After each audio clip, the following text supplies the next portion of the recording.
Welcome back, fellow internet adventurers. Get ready for another wild ride through Reddit's strangest stories.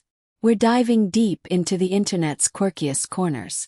Grab your popcorn and join us on this adventure. Don't forget to hit subscribe and like. Let's get started. My name is Laura. I'm 42 years old, and I thought my life was well managed for a long time until recently. My husband, David, is a businessman who spends his days in meetings, making calls to clients, and dealing with paperwork that seems to have no end. His job is everything to him, and although I respect his dedication immensely, there are times when he leaves me feeling alone and empty. David and I married more than 10 years ago. In the initial years of our marriage, this was an unbreakable love. However, with his increasing career demands came his emotional and physical absence. Nights became lonelier as they wore on. I would wake up hoping he would join me, only to hear him retreat into his study while he worked late to catch up. I couldn't help but feel abandoned, as though I were an afterthought in the world he was building. Then something shifted that I wasn't prepared for. David's son, Ethan, moved back in with us after finishing college. He was now a young man of 24, kind, thoughtful, and attentive in ways that reminded me of the companionship I had been craving.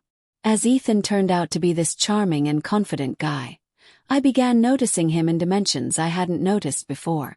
It all felt so wrong, yet I couldn't deny the attraction that began growing between us. I would steal glances at him, my heart racing every time I saw him. The air between us crackled with an intensity that was hard to ignore. One evening, at the end of a day that had stretched on with endless sameness, I had been in our room changing out of my day clothes into something easier to live in. Looking in the mirror, memories leaped out to remind me of the younger, surer woman I once was, the woman I had been before all of life's demands and disappointments took their toll on me. When I slipped into my robe, I yearned to feel attractive, wanted, and seen. As I stood there, lost in my thoughts, I heard a soft knock at the door. Surprised, I turned to see Ethan standing there with a little hesitation yet a genuine smile on his face. "Sorry to interrupt, Laura," he said, his eyes meeting mine. I could feel the intensity in his gaze, an intensity that mirrored my own. "Oh, it's all right," I said, trying to sound nonchalant, though my pulse was racing in my ears. He hesitated for a moment, his eyes holding on as if he wanted to say something. The silence between us was thick with unspoken understanding. He shifted awkwardly, his gaze never leaving mine, as he looked for something I might be silently agreeing with, perhaps something he was feeling too. "I'll leave you to it," he finally said, softening somewhat, as if unwilling to give way. "No, it's okay," I found myself saying, not wanting him to go. "You can stay if you want. We could talk." He stopped, looking at me with a cocktail of curiosity and something else, something I had never seen in him before. "Yeah," he whispered, stepping inside. "I would like that." As we settled into conversation, time stood still. All that was discussed, our lives, hopes, and fears, felt unremitting and incessant. For the first time in years I felt heard, seen, and understood. As the hours passed, I found myself sharing things with him that I hadn't even confessed to myself. I told him about how lonely I felt, my frustrations with the marriage, and the growing void within me. Ethan listened intently, his eyes filled with compassion, grasping the intimacy that was developing between us. Late at night, when we finally stopped talking, I rose to say goodnight. He reached out to brush a curl of hair from my face. His touch was so soft and caressing that it took my breath away. We stood there for a moment, our eyes closed, while everything else in the world seemed to fade away. Unthinking, I leaned forward, and before I realized what was happening, our lips met. It was a soft, tentative kiss at first, but it quickly deepened, years of unmet desire and unspoken longing finding their answer in this moment of fruition. "This is wrong," I whispered, trying to break free, though my heart was pounding with a racing rhythm.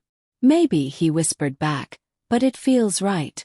Those words cut deep, and before I could overanalyze, it was too late. I kissed him again, more urgently this time, surprised by my own boldness. Our hands found each other, and for that instant, nothing else mattered. It felt like a spark igniting a long-dormant fire. I felt alive, exhilarated, consumed by him. With every kiss that grew deeper and more passionate, I reached out and grabbed his hand, pulling him toward the edge of the bed. "I want this, Laura," he whispered, his hands on my waist, pulling me closer. "I've wanted you for so long." With his words, all my doubts and fears fell away. We kissed, our fingers intertwined, as I floated on the tide of our intensity, feeling as if we were alone in the universe, lost in a moment that was both forbidden and inevitable. But our secret life crashed down upon us far too soon. Just as we let ourselves get carried away in the thrill of it all, David's unmistakable footsteps echoed down the corridor. My heart stopped, and I hastily rearranged myself, nodding to Ethan to hide. Panic and excitement gripped me as I scrambled to put myself together, hoping David didn't notice anything amiss. The days slipped into a haze of stealth and stolen whispers, which only became more passionate with each passing day. Ethan and I became masters at hiding our emotions, sneaking off whenever David was away or distracted. Yet every time we were in David's presence, I felt a heavy sense of our deception, a guilt that I was not only betraying David but also myself. One night, lying awake after another late meeting, I got lost in thoughts of Ethan. The longing and excitement were intoxicating, yet they left me hollow and confused. I knew it couldn't continue this way. Sooner or later, the truth would be exposed, and the consequences would be devastating. And then it happened. David came home early one evening, so unexpectedly that he caught me off guard, sitting in the living room pretending to read a book. He entered, giving me a look filled with a mix of love and worry that hurt my heart. He asked about my day, his voice gentle and soft, and I could feel the guilt in the pit of my stomach. 2 weeks went by, and I knew I had to make a decision. The bond between Ethan and me was real, but it was built on a foundation of secrecy and betrayal. I had to confront all the problems in my marriage and find a way to face the loneliness and dissatisfaction that had accumulated since I began seeing him. I owed it to myself, but mostly to David, to be honest with both myself and him. I drifted away from Ethan, taking with me the lessons I had learned as he did. I sought counseling to understand the choices that had led me down this rabbit hole and to work on rebuilding my relationship with David. This process brought our marriage to a point I never thought it could reach, but both of us knew we had a chance to rediscover and rebuild what had initially made us fall in love. For Ethan, it was a part of life that would define his future, teaching him what boundaries, respect, and honesty looked like. Eventually, he moved out and started over in a new city. I had to focus on healing and moving forward. The affair was a painful but valuable lesson, reminding me of the importance of communication, self-awareness, and emotional honesty. From this experience, I learned that true intimacy must be built on foundations of trust, respect, and vulnerability. Any search for fulfillment outside of commitment can only lead to more pain than satisfaction. Although it was rough and difficult, this period allowed me to emerge with a renewed sense of self, an increased understanding of my needs, and an intense determination to establish meaningful relationships in my life.